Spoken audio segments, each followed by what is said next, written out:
CLS Universe, The Paradigm Shift, Episode 7. Just had the debut of the CLS experience on national television. Now we got the paradigm shift with the iconic Articulate Alligator, Big Bad Dave Meltzer. Then I'm shooting home to see my family. Life is good. Thank you, God. I know that was you. Nothing but blessings right now. Love you all so much from the bottom of my heart. Marcy, I see you. That was too much fun. Our dynamic is second to none. We're just getting started. Yeah.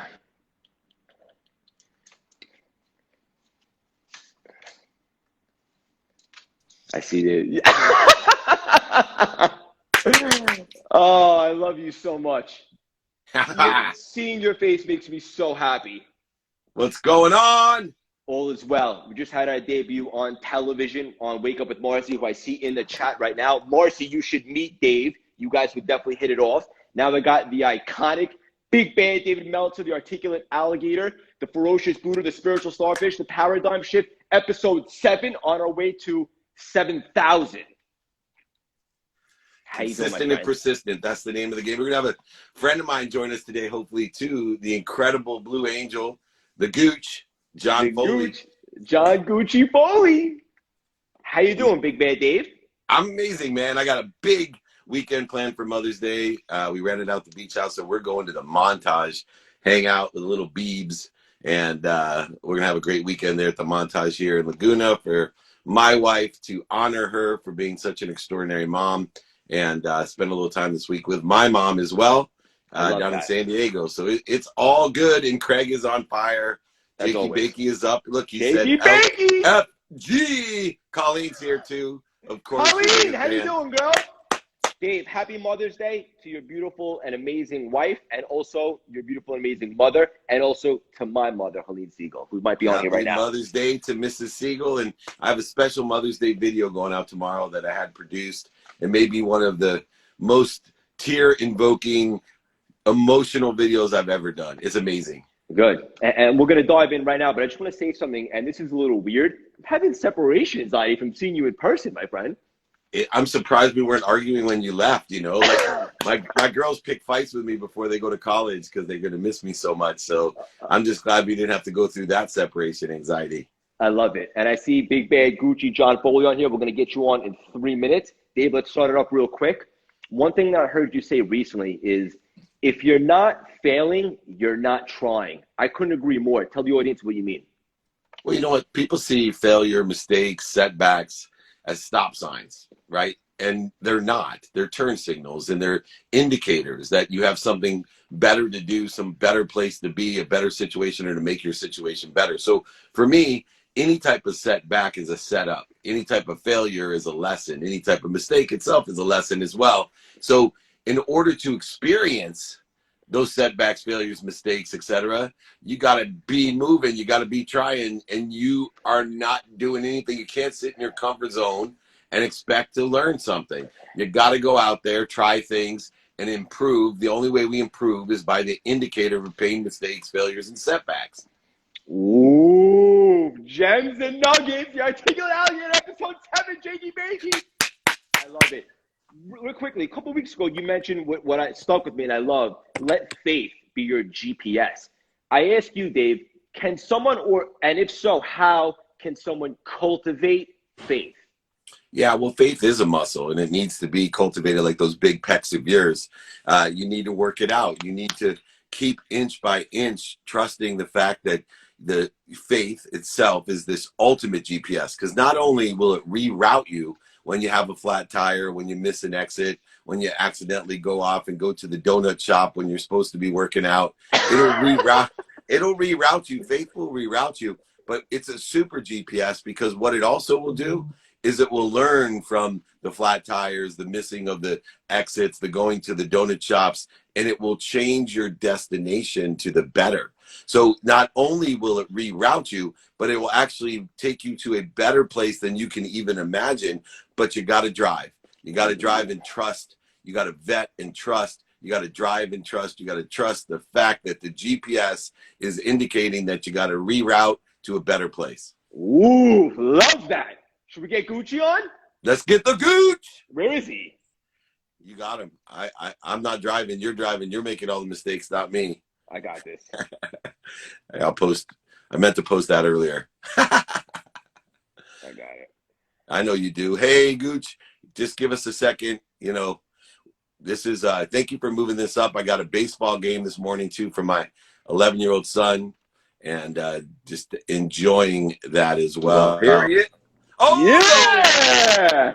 right there, Gooch. Hey, man. Glad Glad to be here, guys.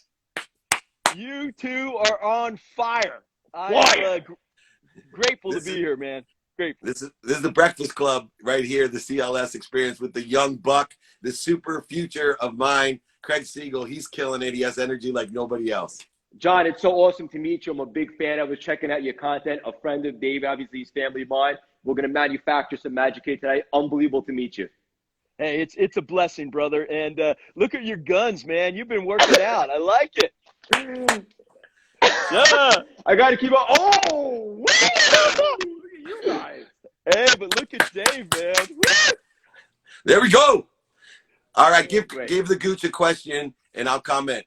Let's do this right now. Johnny, I was checking out some of your content. One thing that I saw that really stuck out with me that I think is huge for the audience is you talk about perception and how different people perceive the world in different ways. And then as a result, they have a different reality. What do you mean by that exactly?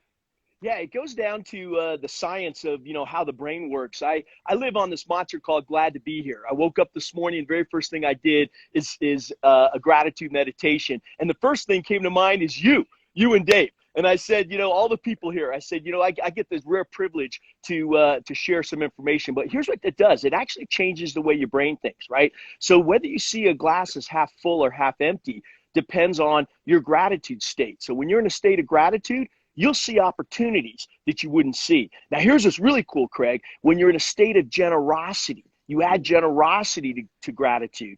Now you actually get self-confidence because you see yourself being generous. And you combine those two, now you have breakthrough performance because you see things others don't, and you have the confidence to take the action. So that's what glad to be here means. Yeah. Ooh, love that.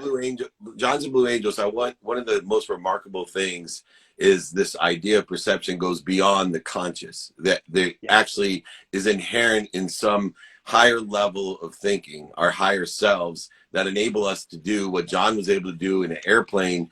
And he'll explain how close he flies, at what speed he flies. And it would be physically and consciously impossible. I study physics, metaphysics, and quantum physics. Without some sort of higher level of awareness, it'd be physically impossible to do what he describes that his crew can do. And I think we can bring that to our normal lives as well. We don't have to do it, 10,000 feet in the air, risking our lives to prove that this higher level of thinking works to achieve remarkable, extraordinary things, because we don't even know our potential. That's why I tell people to enjoy that. So, John, if you could describe, what you do as a Blue Angel, how close you fly, at what speeds, and what that feels like, not necessarily conscious, but the feeling of being one with all of that mess. Yeah, so let me give you two quick stories. So those of you who've seen the Blue Angels, we fly 36 inches wingtip to wingtip, but we're actually tucked in underneath each other. We get down to 18 inches. Now, Craig, can you imagine this crap? 500 miles per hour, 18 inches. Those of you who are, got your phones out, reach out, and try to reach your phone. It's about that close. And you got this 22-ton jet. Okay. And you're in this zone, you're in this space of you're flying within a 3-inch circle upside down. Now, as Dave said, there's no way you can be in that zone without having the preparation and the mental focus. But when you're in that state, let me tell you guys, it is so cool because time goes away. You feel in one with not just the airplane, you feel one with your teammates. And that's a really cool feeling. Because when you first jump in this jet, it's big, it's powerful, it scares the shit out of you, to be honest with you, right? All right, and now all of a sudden, you not only got to master yourself, you got to master this machine, and then you master it with teammates. And man, that state is something that I'll never forget. Love this guy, Dave. Woo! I thought I was intense and passionate. John Gucci's on a whole nother level right now. This is phenomenal. I told you, Craig. Go ahead. This is unbelievable. Your turn, Craig. Yeah, and I love the visual that you just portrayed, and also obviously the intensity. And another thing that you talked about recently, Johnny, is pivoting to opportunity. And a lot of people, pivoting is a trendy word these days, but then there's a lot of people who just stay in their lane and kind of wait for things to happen. You're the type of cat that makes things happen. Tell us what you mean by pivoting to the opportunity. Well, we're all doing it now with digital here, right? I mean, just look at what we've decided. I speak 100 times a year around the world, used to, right? And then that went away in 1 second. And now we're actually able to make more impact by pivoting to the digital, the workshops, this right here, making a big difference. Now, let me put it in perspective with the Blue Angels, though. The way we did that was after every flight, we would have a debrief. So you can't pivot if you don't know what the hell you just did, right? So we go back and we look at, okay, what was our plan? How did we execute on that plan? And then we constantly say, okay, how can we get better? What do we need to change? What do I need to do to get even 1 inch better? And I think that's part of what Dave's saying, is that consistent, persistent pursuit of continuous improvement. That's it. Craig, also, one of the things that's remarkable, especially in the military and in the airspace, the Air Force itself, the Blue Angels, is simulation. And Dave, Blue Angels are Navy, brother. Navy. But that's okay. The Air Force is the Thunderbirds, and we love them too. Oh my God! Well, my Navy experience was taking a helicopter out to a carrier, and 10-foot waves, and my boy Justin Pugh was puking all over the place, looking through a camera. So I never have, put it this way, when I was with the Navy in their leadership program, I've never felt more proud to pay taxes. I got off the ship. We flew the helicopter back to San Diego. I told my wife, I said, if you ever hear me complain about paying my taxes, kick me right in the crotch, because honestly, because what our military does for us, and the Navy especially, from the air and sea, oh my gosh, I thought I had discipline. I thought that I had a pain threshold to understand. It's remarkable how that works. But I had also, through all the branches of the military, simulation, John, is so important. And, I talk about simulating focus and refocus. I talk about simulating positivity, gratitude, simulating forgiveness and accountability. All of these things, I think that you are an expert with your Glad to Be Here program of teaching people how the conscious cellular memory, how we simulate things in order to get it as a higher power of our subconscious and even into our personality traits, our characteristics, our obsessions and addictions. Our unconscious can actually start harnessing power that we can't even, imagine, or sometimes is what we're most afraid of, is our extraordinary light, our extraordinary power. Have you ever, through all that incredible stuff, experienced like, holy crap, I have so much power, it can actually work as a detriment or scare you? Oh, I'm scared all the time. All right. And I think that's okay. It's kind of like, we talked about failure earlier too. I'm scared, but I'm never afraid. And let me give you the difference, right? To me, fear causes stuckness. You can see it in yourself. You can see it in the world right now, right? But scared's different, man. Scared's the little hairs that stand up on the back of your neck. When I had hair on my head, you could feel it, right? And I like that feeling, because that tells me I'm in a new zone. I'm in a place I have to be aware. And what you're talking about, Dave, is key, is you got to be aware there, because it's easy to kill yourself, especially when you're flying a jet at 1,000 miles per hour, okay, 100 feet off the ground. So that's not hard. What's hard is to be on that edge. And what you're talking about is this ability to train.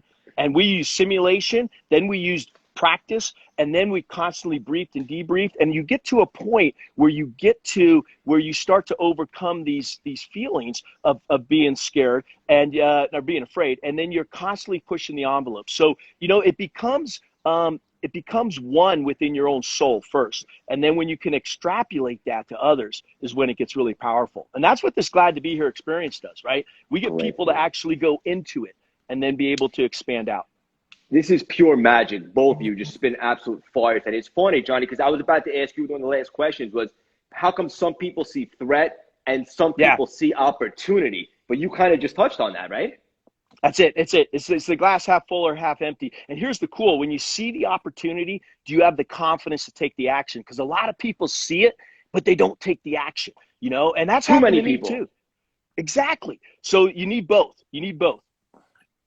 And I want to add one thing, Craig. You know, I love the idea of seeing a glass half full, but I believe my glass is overflowing. It may Nice. look or appear to be half full, but in an abundant world of more than enough, like I look at, I am health, I am wealth, I am happiness, I am worthy.